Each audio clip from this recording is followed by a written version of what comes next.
Magandang umaga! Kumusta po? Narito po ulit ang update natin para sa lagay ng ating panahon. Ngayong umaga po ng August 24, 2025. Sa ngayon po ay tuluyan na nakalayo ang dating bagyong Isang habang patuloy pa rin ang paglakas nito pero wala na po itong epekto sa alinmang bahagi ng ating bansa maging yung habagat ay hinihila na rin po nito palayo dito sa atin. Pero sa silangan po ng Mindanao, gaya po ng inyong nakikita ay lumakas na po ang sirkulasyon ng sama ng panahon na ating binabantayan at kung ganap na po iyan na bagyo ay tatawagin na po sa local name na bagyong Jacinto at sa kasalukuyan ay nasa layo po ng 583 km east ng Davao Region na kumikilos po ng mabagal pa northwestward at maghapon hanggang bukas ng madaling araw ay posible po na nandyan pa rin sa silangan ng Mindanao.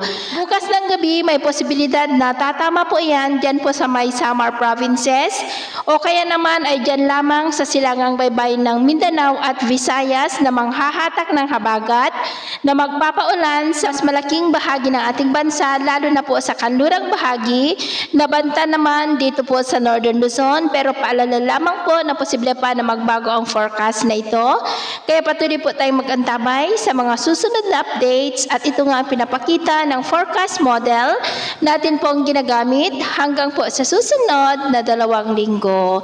At sa lagay ng ating panahon ngayong madaling araw dahil sa sama ng panahon sa silangan ng Mindanao ay may mga isolated rains na sa malaking bahagi ng Mindanao, Samar provinces, Leyte, Bohol, Cebu, ilang bahagi ng Negros at Bicol region. At mamaya po ay sisikat naman ang araw sa malaking bahagi ng bansa lalo na dito sa Luzon.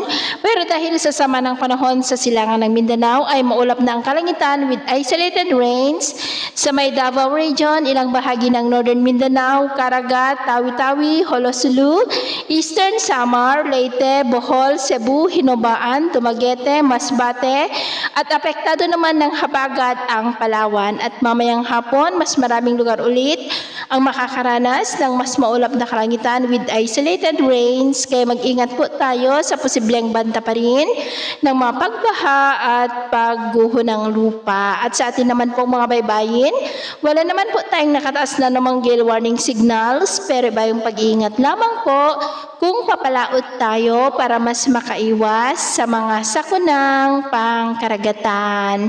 So yun po ang latest update natin sa araw na ito. Ako po muli si Gems na nagsasabing sa kahit na magsubok po na darating sa ating buhay, huwag po tayong mawawalan ng pag-asa. Thank you and God bless!